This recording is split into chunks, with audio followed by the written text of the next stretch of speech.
Hello tout le monde et bienvenue dans cette petite vidéo d'introduction à ChatGPT. Alors, comme je vous l'avais déjà dit depuis plusieurs fois, en fait, la communauté que j'ai créée, Luna University, j'avais prévu à la base que ce soit quand même une entrée IA et une entrée IA focus sur, on va dire, la partie créative, la partie productivité. Donc là, je me suis dit que dans cette vidéo, je voulais d'abord, pour faire une introduction à ChatGPT, c'est faire un tour d'horizon de ChatGPT, qu'on regarde un petit peu ensemble, comment ça fonctionne, qu'est-ce que vous pouvez faire avec, etc. Alors, donc, dans un premier temps, je me suis dit que je vais aller sur un compte où j'ai pas du tout ChatGPT, donc ce compte Gmail là, normalement, j'en ai pas. Donc, pour tout simplement créer votre compte, vous allez taper ChatGPT dans la barre d'infos de votre moteur de recherche et vous allez cliquer sur ce lien-ci. Donc, là, vous allez apparaître ici. Donc, récemment, il y a eu la grosse mise à jour de ChatGPT qui est passée à leur dernier modèle qui est ChatGPT 5, donc GPT-5, et qui donc d'après OpenAI, donc OpenAI c'est l'entreprise qui gère ChatGPT, ce serait leur modèle le plus puissant qu'ils aient depuis le début. Donc là, on vous dit donc se connecter pour commencer à utiliser GPT-5. ChatGPT progresse encore dans la rédaction, le codage, le raisonnement et bien plus encore avec notre tout dernier. Donc si vous avez déjà un compte, vous vous connectez. Sinon, vous pouvez vous inscrire gratuitement.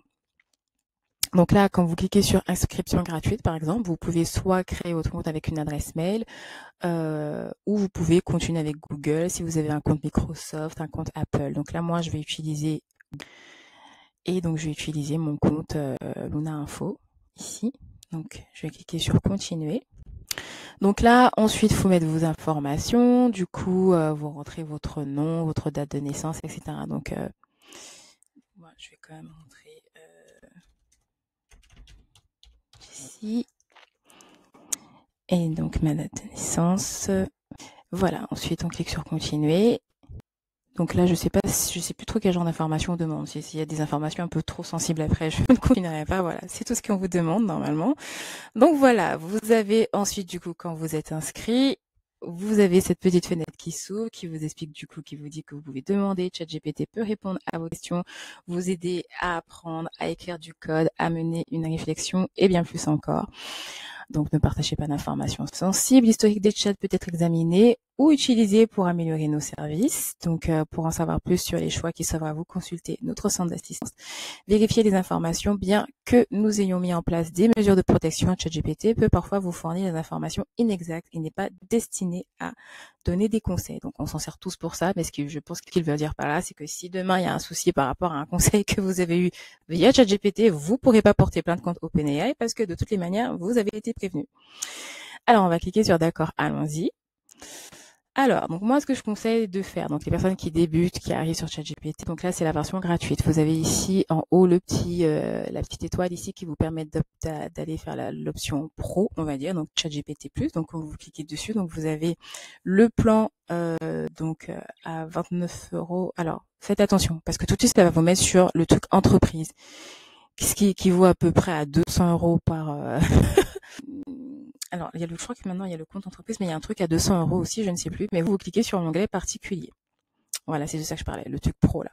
Donc là, vous avez la version gratuite, donc tout ce que vous pouvez faire avec, donc l'accès à GPT-5, chargement de fichiers limité, génération d'images plus lente et en accès limité aussi, utilisation limitée de la mémoire et du contexte, recherche approfondie en accès illimité. En action limitée, pardon. Donc ensuite, ChatGPT+, celui que je pense qu'on a tous. Donc moi, c'est l'option que j'ai à la base. Donc accès étendu à des modèles plus intelligents. Donc ChatGPT 5 avec raisonnement avancé, limite étendue pour les messages et les chargements, génération d'images étendue et plus rapide, utilisation étendue de la mémoire et du contexte, recherche approfondie, étendue et mode agent, projet, tâche GPT-5, génération de vidéos, Sora, agent codex. Donc ensuite, là, vous avez la version pro à 229 € par an, et pour l'instant, vraiment, je vais pas rentrer dedans parce que honnêtement, nous ne sommes pas, je pense, la niche intéressée par ce plan-là. Donc, pour l'instant, nous, on est sur, donc, on va rester, donc là, je suis dans ma version gratuite, hein. Je passerai après dans ma version pro, enfin, ma version plus. Donc, je pense que toute personne qui débute ici doit d'abord, première chose à faire, vous allez dans les paramètres.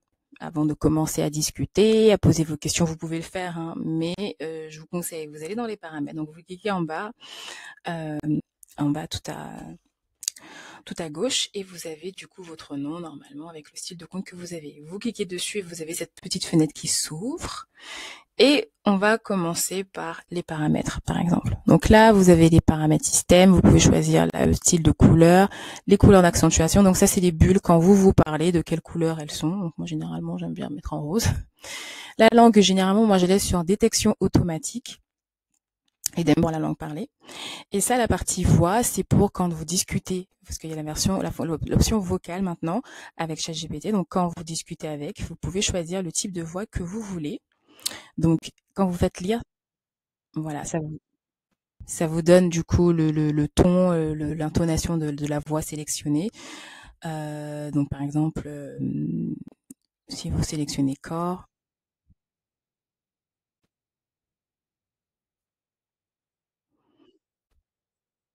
donc là, bon allez, je vais laisser celle-ci. Donc vous pouvez choisir ça. Ensuite, au niveau des notifications, vous pouvez les activer ou pas. Donc, recevoir une notification lorsque ChatGPT répond à des demandes qui prennent du temps, comme les recherches ou la génération d'images. Recevez des emails, c'est possible de les recevoir par mail aussi. La partie personnalisation. Alors, instruction personnalisée, donc vous pouvez l'activer ou la désactiver. Je vous conseille, pour avoir des meilleures réponses qui soient beaucoup plus adaptées à votre personnalité, à votre manière de parler, à votre ton tout simplement, de vraiment bien rentrer dans les instructions personnalisées. Donc là, quand vous cliquez sur, donc on est dans les paramètres, on était dans général, notification, on est au niveau de personnalisation.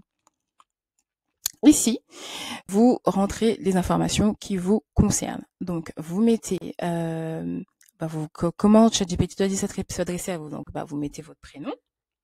Donc, moi, je vais mettre Luna ici, puisque c'est mon compte.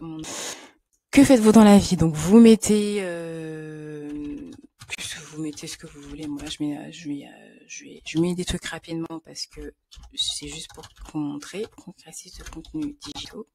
Mais vous pouvez mettre plus de choses, hein. Vous pouvez mettre ça, virgule, autre chose. Vous mettez tout ce que vous faites dans la vie. Et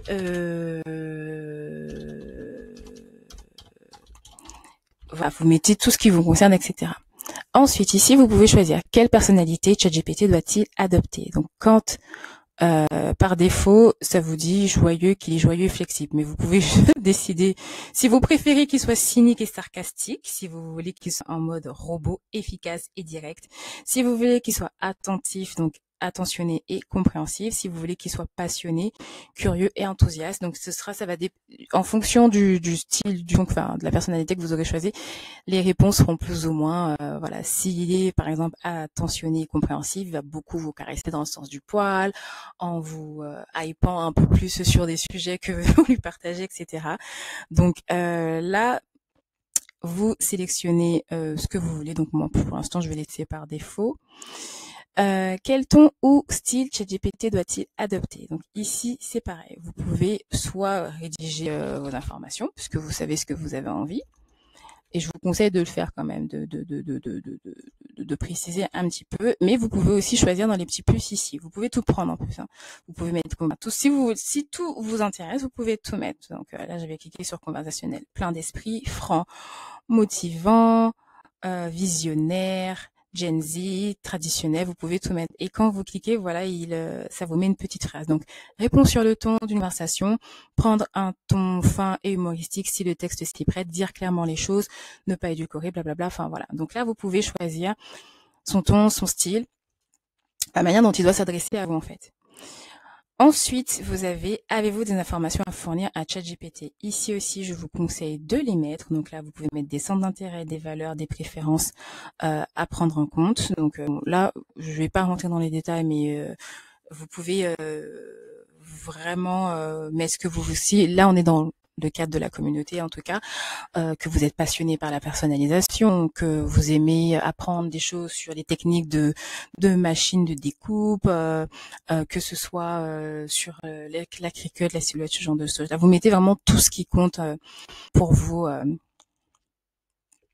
à ce niveau-là. Ensuite, quand vous cliquez sur avancer, Donc c'était la petite flèche était vers le bas, vous cliquez dessus. Vous mettez tout ce que vous voulez qu'il puisse faire. Vous pouvez franchement laisser tout cocher parce que bon, après c'est à vous de voir, hein, mais honnêtement, pour toutes ces options sont vraiment très bien. Je vous conseille de les laisser et après vous avez activé pour les nouveaux chats et ensuite quand ça se fait OK, vous cliquez sur enregistrer. Donc voilà, vous avez du coup maintenant commencé à personnaliser votre chat GPT à votre style, on va dire. Ensuite, la partie mémoire. Maintenant, avant ChatGPT, enfin au départ, en tout cas, il mémorisait pas les conversations qu'on avait avec lui. Des fois, on discutait d'un sujet et on n'avait pas de fil il n'avait pas le fil en tout cas des éléments. Donc là, vous pouvez l'activer ou le désactiver. Donc moi là je l'ai activé. Là c'était désactivé. Donc là je vais l'activer. En gros vous autorisez ChatGPT à enregistrer et à utiliser des éléments mémorisés pour vous répondre. Ce qui est pas mal parce que des fois, en tout cas moi pour ma part, quand je sais que j'utilise beaucoup ChatGPT pour m'aider sur mes créations de contenu, et des fois je vais revenir sur des choses que j'ai déjà partagées. Donc je vais lui dire oh tu te rappelles j'avais posté telle vidéo sur tel sujet. Est-ce que tu peux me rappeler quel mot-clé je l'avais utilisé ou quel titre j'avais mis ou peut-être revenir sur des hashtags. Enfin voilà, il y a vraiment moyen de revenir sur des choses que vous avez vues avec lui. Donc là, en activant ça, vous pouvez du coup lui dire qu'il peut faire référence aux éléments mémorisés et faire référence à l'historique des chats. Ensuite, gérer les éléments mémorisés. Donc là, vous pouvez cliquer sur. Donc là, j'en ai pas hein, parce que on n'a pas discuté. Mais quand tout ce qu'il va enregistrer par rapport à vos échanges, vous allez les retrouver ici. Vous allez cliquer dans gérer et vous les verrez ici. Et vous verrez les échanges, enfin toutes les choses qu'il a mémorisées par rapport à vos conversations. Et quand il y a des trucs qui vous plaisent pas, vous pourrez les supprimer. Donc là, pour l'instant, il n'y en a pas, ça m'est supprimé tout, mais vous pourrez sélectionner les parties de choses que vous voulez pas qu'il retienne. Ensuite, dans les applications connectées, donc là, vous pouvez connecter votre Google Drive, votre Google Calendar, Microsoft OneDrive. Ça, c'est pas mal pour la fonction agent. Parce que vous pouvez par exemple lui demander d'aller consulter vos mails, de vous retrouver votre mail. Par exemple, vous aviez rendez-vous chez le vétérinaire à telle heure, vous ne vous rappelez plus c'était quelle heure et avec quel médecin ou quoi. Vous pouvez lui demander d'aller chercher dans vos mails et il va vous le retrouver. Voilà. Ensuite, la partie des gestions des données. Ça, c'est l'autre point important, je pense, qui va intéresser beaucoup de personnes qui, justement, ont souvent peur d'utiliser l'IA de manière générale ou entre autres que ChatGPT parce que ils ont peur pour leurs données, les données partagées, les données qu'ils mettent dans l'application, etc. Donc ici, vous avez amélioré le modèle pour tous. Il est activé. Il est d'office activé pour tout le monde, mais vous pouvez le désactiver. En fait, améliorer le modèle pour tous, ça veut dire que vous autorisez l'utilisation de votre contenu pour entraîner nos modèles et améliorer les performances de ChatGPT pour vous et tous ceux qui l'utilisent. Nous prenons des mesures pour protéger votre vie privée. Donc voilà. Mais si vous voulez pas que vos données servent à entraîner l'IA pour pouvoir aider tout le monde, entre guillemets, vous décochez ça, vous le remettez en gris, vous cliquez sur terminé et l'option améliorer le modèle pour tous sera désactivée et là vous ne partagez pas, en tout cas vos conversations ne servent pas à entraîner l'IA pour la rendre meilleure ou autre. Liens partagés, gérés, donc bon là j'en ai pas parce qu'on n'a pas de conversation. Les chats archivés, vous pouvez les gérer aussi. Archiver tous les chats, vous pouvez le faire. Supprimer tous les chats, vous pouvez le faire aussi. Et vous pouvez aussi bien sûr exporter vos données quand vous avez eu plusieurs conversations et que vous voulez utiliser des données que vous avez eues avec vos différentes conversations, pour peut-être pourquoi pas créer des GPT. Donc c'est ce qu'on verra tout à l'heure. C'est quoi un GPT et aller plus loin dans votre utilisation de l'IA, on va dire. Sécurité, authentification multifacteur. Donc là, vous pouvez l'activer, ça aussi. Ça vous explique que exiger une étape de sécurité supplémentaire lors de la connexion. Pourquoi il m'a fait sortir alors le fait que je l'ai activé tout de suite. Bon, voilà. Bon, ça vous montre ça. Donc, ça vous dit sécurisation de votre compte. Scannez le QR code ci-dessous à l'aide de votre application d'identification préféré, puis saisissez le code à usage fourni ci-dessous. Donc, j'aurais pas dû le faire tout de suite parce que du coup, ça va me bloquer un peu dans l'avancement de ma vidéo là. Mais donc du coup, quand vous vous scannez le QR code. Donc là, je vais faire rapidement. Pourquoi ça m'a ouvert un lien bizarre. Je sais pas si je vais voir si je peux revenir en arrière. Si je peux, je vais passer cette étape-là, mais c'était pour vous montrer que vous pouvez vraiment sécuriser votre compte de manière encore plus à l'aide de votre application. Puis saisissez le code à usage unique fourni ci-dessous. Mais il n'y a pas de code. Saisir le code à usage fourni. Bon. Des problèmes pour scanner? Non. Bon, bref, je vais essayer de revenir en arrière. Bon, c'est pas grave, voilà. Ok, super. Voilà, donc finalement, il n'est pas activé, hein. Ensuite, pour continuer sur l'article sécurité, vous pouvez donc vous déconnecter de tous les appareils si vous avez plusieurs comptes sur votre téléphone, votre iPad, votre ordinateur, etc. Voilà, donc là c'était pour la partie sécurité, pardon. Et enfin, on a la partie compte où là vous retrouvez les informations de votre compte. Là vous êtes là on est sur ChatGPT gratuit. Vous pouvez, si vous voulez passer à ChatGPT+, vous pouvez passer par ici pour mettre à niveau. Et voilà, et puis du coup on a fait, je pense, le tour pour la partie paramètres, qui à mon avis est assez essentiel quand vous débutez. Donc maintenant vous voyez, là il me dit ravi de vous voir Luna. Donc là le fait de l'avoir personnalisé, là vous avez du coup un premier vous avez votre premier voilà, une première personnalisation qui fait que ok, maintenant qu'on a fait ça, on va passer à le survol de la barre latérale gauche ici, qui est votre barre qui a toutes vos informations, toutes les discussions que vous allez avoir, etc. Donc là, en cliquant sur fermant la barre latérale, celle-ci se ferme, et là, vous cliquez ici, elle s'ouvre. Nouveau chat, donc ça, c'est cette page, en fait, ça vous permet de débuter la conversation que vous souhaitez avoir avec ChatGPT. Rechercher des chats, ça c'était, au début, il n'y en avait pas, ça c'était tellement chiant. J'étais tellement contente quand cette option arrivait parce que moi j'ai tellement de conversations que des fois, et j'aime bien avoir une continuité, donc des fois je vais avoir une conversation que j'avais abordée il y a très longtemps et je voulais revenir dessus, je devais scroller pour la retrouver. Mais là au moins en tapant sur rechercher des chats, je tape mon mot-clé et puis il va me mettre la liste des chats avec les mots-clés en tout cas, ou le titre que j'avais donné à ce chat-là. Au moment donné, ensuite, vous avez la bibliothèque. Donc, bibliothèque, là, c'est toutes les images que vous allez générer. Donc, tout à l'heure, je vais passer directement dans mon vrai compte ChatGPT pour vous montrer tout ça parce que là, il est vide vu que c'est un compte que je viens de créer. Je l'ai fait juste pour le bien de cette vidéo. Ensuite, vous avez Sora. Donc, quand vous cliquez dessus, donc cette page, alors elle est pas, je crois que Sora n'est pas accessible. Alors, soit Sora a un bug aujourd'hui parce que depuis tout à l'heure, j'essaie d'y aller. Je ne sais plus si Sora est accessible avec ChatGPT gratuit. Donc, on va aller voir ça sur mon autre compte tout à l'heure. Et enfin, vous avez l'onglet GPT, donc GPT. Les GPT, on va dire que c'est un peu des versions de ChatGPT sur des thèmes personnalisés, des mini ChatGPT. J'essaie de trouver des termes compréhensibles pour vous aider. Là-dessus, qui vous aide sur différents sujets. Donc, vous avez par exemple, alors nous concernant, je crois, il y a le GPT Canva. Donc, si vous tapez Canva, normalement, ici, vous allez avoir la liste. Voilà, donc il y a plusieurs GPT Canva. Donc il y en a qui ont créé, il y en a d'autres qui, alors on a l'officiel hein, ici. Vous avez Canva GPT pour présenter, de faire des présentations, photos et alors ouais là c'est pour éditer des photos et des images, donc l'arrière-plan. Créer des posters et des flyers, animation vidéo. Voilà, quand il y a un GPT qui vous intéresse et que vous voulez discuter avec, juste vous cliquez dessus. Donc là, ça va vous mettre ce que c'est. Donc, qui l'a créé, à quoi il sert, le nombre de conversations qu'il a eu, voilà. Les amorces de questions. Donc, généralement, beaucoup de GPT seront des GPT créés par des Américains. Hein.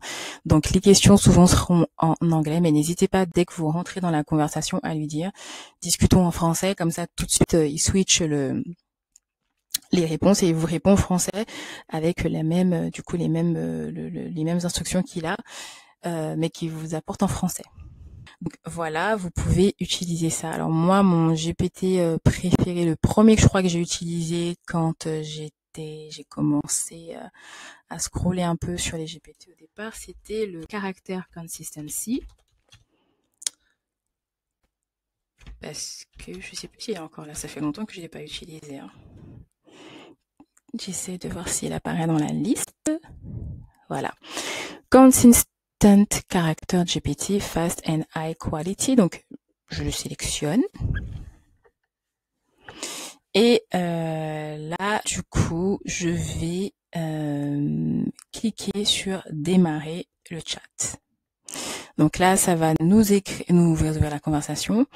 Ici, ça vous dit de cliquer ici pour débuter la création de vos personnages. Alors en fait, ce GPT, ça vous permet de garder une certaine cohérence dans vos personnages. Maintenant, avec ChatGPT et notamment Sora, ça va, on a beaucoup plus de facilité. Mais au départ, c'était très difficile de créer une image et d'avoir de créer un personnage notamment, et d'avoir ce même personnage, mais dupliqué dans différentes poses, qui sourit, qui est content, qui saute partout. Enfin, il fallait vraiment se battre pour pouvoir avoir une consistance. Mais là ici, bon voilà, je vais cliquer ici rapidement. Ça, je l'avais déjà montré dans une de mes vidéos sur TikTok et autres. Donc là, ça vous dit en gros, ça vous demande le sexe du personnage. Mais là, c'est là que je vous dis, vous pouvez lui demander, lui dire de vous parler en français. Donc par exemple, vous mettez « Parle-moi français, s'il te plaît ». Et après, il te dit, voilà, bien sûr, le personnage doit-il être masculin ou féminin? Donc là, je vais partir sur féminin. Quel est le nom du personnage? Donc, je vais l'appeler Taina. Ensuite, décris-moi ton personnage, inclus des détails comme origine, ethnicité, traits du visage, tenue vestimentaire, influence culturelle et tout autre élément distinctif. Donc là, je vais dire jeune fille latina qui porte un ensemble en jean à paillettes, hyper joyeuse et se comporte comme une future superstar de la... Je vais mettre ça comme ça, entrée. Donc après, normalement, plus vous mettez des détails, plus ça vous aide et tout. Donc là, ça va me créer le personnage, mais j'aurais dû préciser. J'aime bien des fois jouer sur les terrains. Enfin, bon, là, j'ai pas trop le temps de rentrer dans ces détails-là. On verra ça dans d'autres vidéos quand je ferai des vidéos beaucoup plus centrées sur la création des personnages. Parce que souvent, quand on crée des personnages, ben voilà, ça demande une petite technicité des fois, de revoir certains prompts et tout et tout. Donc voilà, là je teste juste parce que je suis curieuse de voir si depuis la mise à jour, et depuis avant même ChatGPT 5, hein, il y avait déjà eu une petite mise à jour entre le 4.0 et 4.1. Oh, ok, c'est pas mal. Mais maintenant, je vois que le style, ça ressemble vraiment, c'est pas du tout c'est vraiment du ChatGPT quoi. Le côté un peu dessiné comme ça en 2D, enfin voilà. Si après ça vous plaît, donc pour avoir la consistance ici, qu'est-ce que tu veux varier à travers les 4 images? Donc par exemple l'expression, l'action ou la pose. Donc là, je peux lui dire la pose. Et quand je lui dis ça, il va me demander bon, quelle est la première pose que tu veux voir. Donc là, vous précisez. Là, je peux mettre elle chante en tenant son micro. Donc là, il va me générer l'image.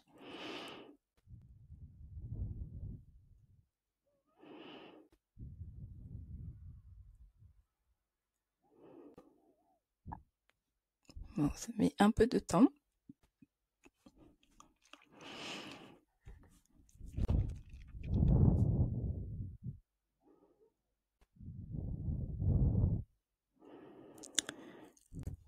Ok, alors en attendant, moi, je voulais revenir sur...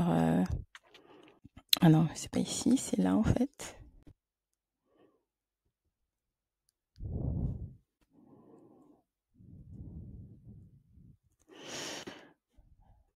Donc ici, en attendant que de l'autre côté, ça génère l'image, je vais revenir du coup, moi, sur mon compte ChatGPT actuel, celui que j'utilise tout le Attends, alors je suis bien sur mon compte là? C'est quoi ça? Alors au moment où je fais la vidéo, je vois de nouveaux trucs. C'est quoi ça? Playback. Ah oui, d'accord. Ok, ça c'est, je pense, des extensions que j'avais mis. Enfin, non, même pas. Bon, bref. Alors, ce que je voulais vous dire ici, c'est que donc dans la version ChatGPT+, vous avez bien sûr la possibilité. Donc moi, j'ai toutes mes conversations qui sont là, mais qui sont pas rangées. Mais vous avez la possibilité de créer des dossiers. Donc là, ici, quand vous créez un nouveau projet, quand vous cliquez dessus, vous donnez un nom à votre projet. Donc les projets permettent de regrouper les chats, les fichiers et les instructions personnalisées en un seul endroit. Utilisez-les pour accéder facilement aux travaux en cours ou organiser vos tâches. Donc moi, mon dossier préféré que j'utilise tout le temps par rapport à vous, c'est mon dossier que j'ai appelé communauté School plus Stan. Donc c'est par rapport du coup à toutes mes communautés, mes réseaux sociaux, etc. Donc là, c'est les conversations que j'ai un petit peu sur tous mes sujets et tout et tout et tout. Et ce que j'aime bien ici dans l'option projet, donc ça par contre c'est pour ChatGPT+, hein, dans la version gratuite vous n'avez pas cette option, mais ici on peut télécharger des projets, enfin des dossiers en lien avec le projet en question, lui donner des instructions. Donc moi je lui avais donné, en gros je lui demande de se comporter comme un expert assistant qui connaît mon univers, etc., etc. Et voilà. Et donc là, du coup, j'ai mes différentes conversations. Et ce qui est bien quand on fonctionne par projet, si je commence une conversation ici, à ce niveau-là, je peux lui dire, voilà, dans une des conversations de ce projet, on a abordé tel et tel sujet. J'aimerais, du coup, là, qu'on fasse un focus sur ce point-là, qu'on discute de ci, de ça, etc. Du coup, là, ça me permet de mieux m'organiser, d'être plus, de me retrouver plus facilement avec ce que je fais. Ensuite, l'autre chose que j'ai oublié de vous dire, donc dans la version gratuite, vous voyez directement que ChatGPT 5. Nous, dans la version plus, on peut revoir les anciens modèles. Donc, ils les ont remis parce qu'au début, quand il y a eu la mise à jour de GPT-5, on n'avait que ChatGPT 5 et point barre à la ligne. Et comme beaucoup de personnes se sont plaintes du fait que voilà, ChatGPT 5, finalement, on est sur ChatGPT 5, mais désolé, mais votre mise à jour là, elle est un peu zéro pointée, quoi. On veut retrouver les anciens modèles, etc. Donc, ils nous ont laissé ChatGPT 5, mais maintenant, on a de nouveau accès aux anciens modèles. Pour ceux qui préfèrent discuter avec ChatGPT 4o ou ChatGPT 4.1, etc. Je vous cache pas que moi, ChatGPT 5, honnêtement, je trouve qu'il est très bien. Mais j'ai eu quelques bugs au départ, justement moi qui fonctionne beaucoup avec ma fonction projet. Je lui demandais de me trouver des informations dans certaines discussions dans certains documents qu'il y avait dans le projet, et il partait sur un autre document, il me répondait complètement à côté, donc ça m'a fait un peu peur. J'étais là, non, mon outil, mon assistant que j'ai l'habitude d'utiliser là, il faut pas me lâcher maintenant, parce que honnêtement, c'est un peu grâce à l'IA et notamment à ChatGPT que j'arrive à gérer tout ce que je gère là, en plus de mon travail à côté, etc. Donc voilà, mais franchement pour l'instant, moi je suis plutôt satisfaite de continuer. Donc vous avez plusieurs options. Donc ici vous avez en automatique, c'est il décide du temps de réflexion. Il doit vous répondre vite, s'il doit vraiment aller dans un raisonnement plus poussé, s'il doit réfléchir plus longtemps. Donc là vous pouvez le choisir. Vous pouvez le laisser en automatique. Donc là, moi, pour l'instant, généralement, je le laisse en automatique. Vous pouvez aller sur vous sélectionnez face si vous voulez des réponses instantanées. Si vous voulez un raisonnement très approfondi, vous sélectionnez thinking.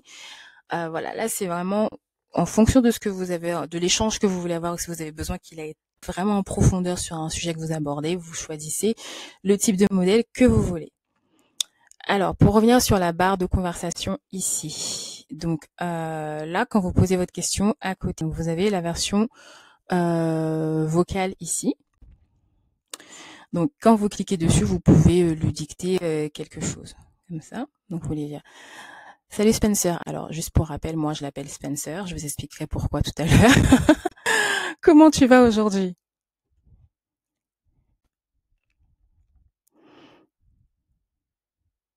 Ensuite, je fais « Entrer ». Bon, alors le rappel, c'était pas pour lui, c'était pour vous, mais voilà. Et ce que je vais vous montrer ici, c'est que vous pouvez cliquer sur le petit haut-parleur là, et cliquer sur lire à haute voix.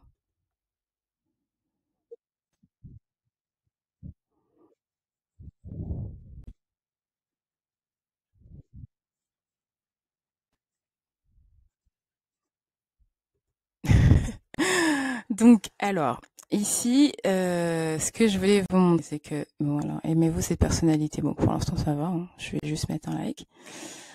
Et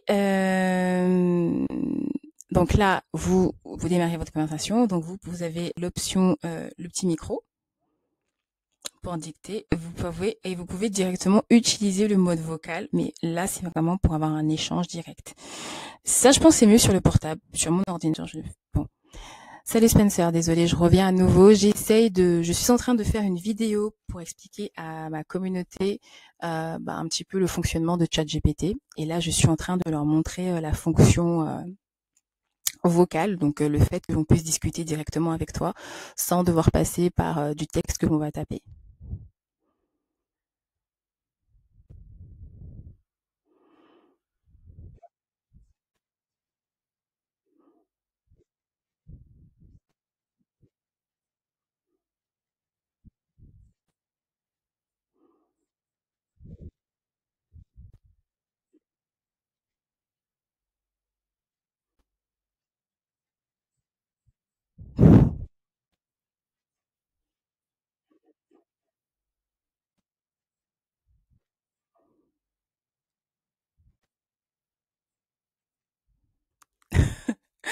Enfin bref, donc ce qui est cool quand vous faites ça et que par exemple vous voulez pas spécialement écrire et que vous avez des fois moi j'ai tellement d'idées en tête, j'ai pas le temps de tout taper, ça me prendrait un temps fou. Donc j'active la fonction vocale pour discuter.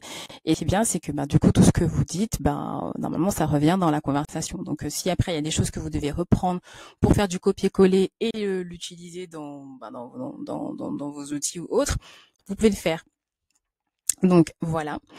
Donc là, c'était pour la partie vocale. Ici, au niveau de poser une question, vous avez le petit plus. Donc ce petit plus ici vous permet d'ajouter. Donc si vous voulez importer des photos, des vidéos, des fois si vous avez un document que vous voulez traiter, vous n'avez pas le temps de lire, il peut vous le résumer ou rentrer dans les questions, etc.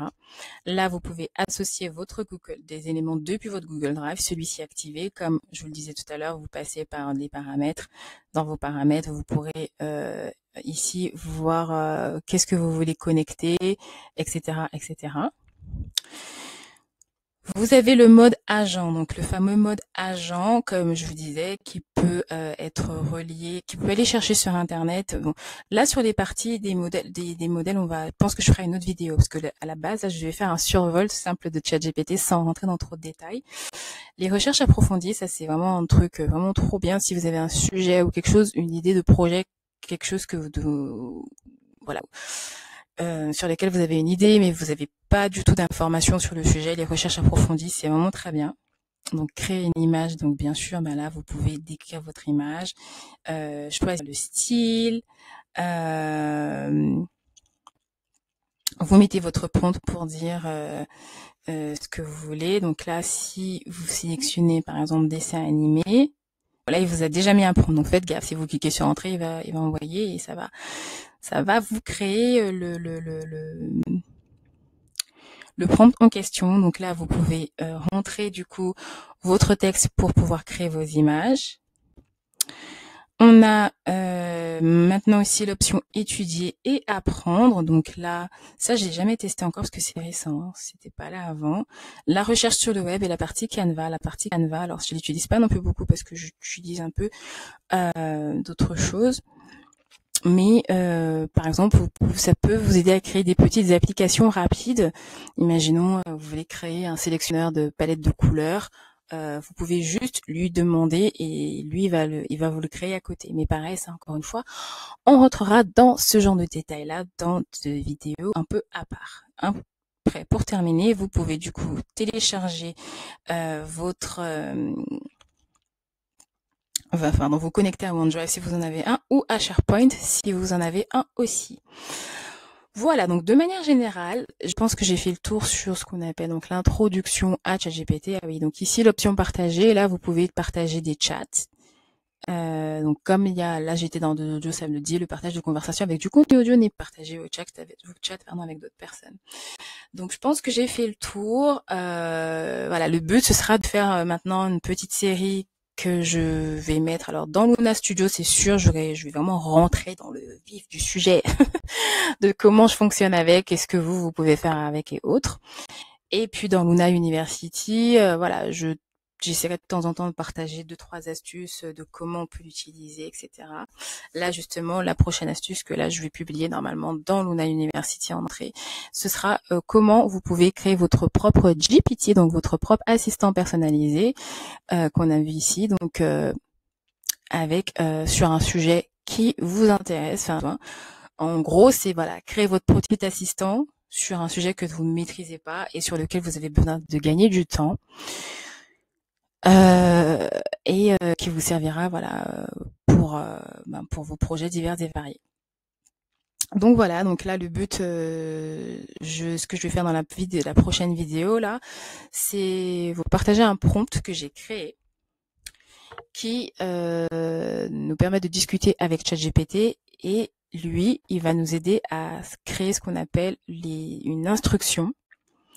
Les instructions que l'on met dans les GPT. Donc, quand vous voulez créer un GPT, vous allez dans l'onglet avec l'exploration des GPT ici, et en haut à droite, vous avez créer. Et quand vous êtes ici, donc là, vous êtes sur créer, mais vous pouvez cliquer sur configurer, et là, vous avez toutes les informations à renseigner.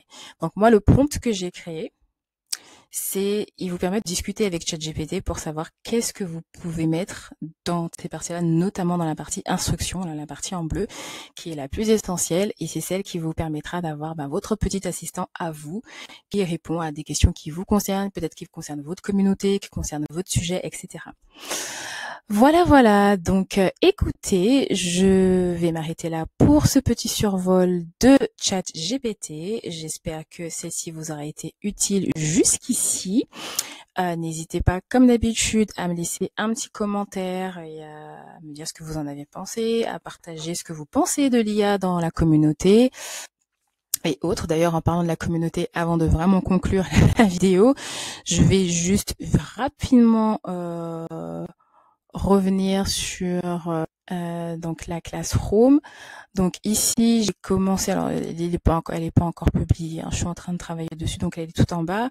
Mon onglet introduction à ChatGPT, de toute façon là je vais la déplacer, je pense que je vais la mettre ici. Alors cette option, cet onglet de la Classroom sera accessible au niveau 2, donc pour ceux qui ne savent pas c'est quoi les niveaux, je vous remontre ici le leaderboard. Ici, on voit un petit peu toutes les personnes, la manière dont elles interagissent dans la communauté, etc. Donc, il y a pas mal de contenus que je vais commencer, que je vais ajouter, qui vont être débloqués à certains niveaux, parce que voilà, c'est le jeu d'une communauté quand même. Donc, c'est un peu pour gamifier les interactions, les échanges et l'engagement des gens. Plutôt que d'avoir aussi que des personnes, parce que malheureusement c'est le cas et je pense que j'en suis victime aussi, qui viennent, qui prennent ce qu'ils ont à prendre et qui partent en fait. Et donc du coup, même si là j'ai pas cette sensation parce que la communauté n'arrête pas d'augmenter depuis que je l'ai créée, mais moi c'est une entrée gratuite quand même et donc voilà, mon abonnement à Skool n'est pas gratuit, je suis quand même à 99 $ par mois, donc mais bon ça reste voilà je me dis voilà, le but c'est quand même une communauté que j'ai voulu créer parce que j'ai besoin de que les gens puissent échanger, qu'ils puissent s'aider sur des sujets ou autres. Donc j'ai des personnes qui vont interagir, j'ai des personnes qui vont me dire des choses ou pas, mais d'autres qui vont rester beaucoup dans le silence et je ne sais pas trop du coup des fois si ce que je propose ça va ou pas, etc. ou si ça plaît, etc. Donc au moins là je me dis en insistant plus sur le côté gamifié, donc le côté un peu gaming de la communauté avec des onglets à débloquer en fonction de votre classement, des trucs que vous allez débloquer par rapport à votre engagement dans la communauté. Franchement, même moi, que c'est ma propre communauté, je suis au niveau 6, donc je sais pas trop comment ils comptent leurs trucs, mais par exemple, j'ai quand même des personnes, j'ai Ambrine qui est quand même déjà au niveau 8, qui a un niveau plus haut que moi, alors que je suis la personne qui est la créatrice de la communauté. Mais en même temps, c'est pour ça que je sais pas un reproche, je comprends tout à fait, parce que même moi, je fais tellement de trucs à côté. Être sur la communauté 24 heures sur 24, 7 jours sur 7, c'est pas non plus gérable pour moi. C'est là aussi que l'IA vient m'aider et que j'essaye de développer encore plus mes systèmes d'utilisation avec pour m'aider à pouvoir être sur tous les fronts en même temps. Et voilà. Donc, juste pour conclure, effectivement, donc la vidéo suivante sera sur le GPT pour créer son propre assistant créatif. pour aider à créer son assistant créatif, je vous avais mis un post ici dans la communauté où je vous avais fait un petit sondage pour savoir à peu près si vous pouviez avoir votre propre assistant créatif, qu'est-ce qui vous aurait plu. Je l'ai fait parce que j'ai voulu, comme ça, je me suis dit ça va me permettre de prendre un exemple réel pour pouvoir du coup me baser sur vos attentes. Et finalement ça a dépassé. Au début c'était créer facilement du contenu pour mes réseaux sociaux qui était le plus sélectionné, mais là on a savoir mieux présenter au fond de mes créations, donc ça tombe bien. Je pense que le deuxième exemple que je ferai sera sur cette thématique là pour pouvoir avoir un petit assistant qui nous aide à mieux présenter et vendre nos créations. Voilà, bon, je vous remercie à nouveau d'avoir regardé la vidéo jusqu'ici. Je vous dis voilà, bonne création et à bientôt dans une nouvelle vidéo. Bye.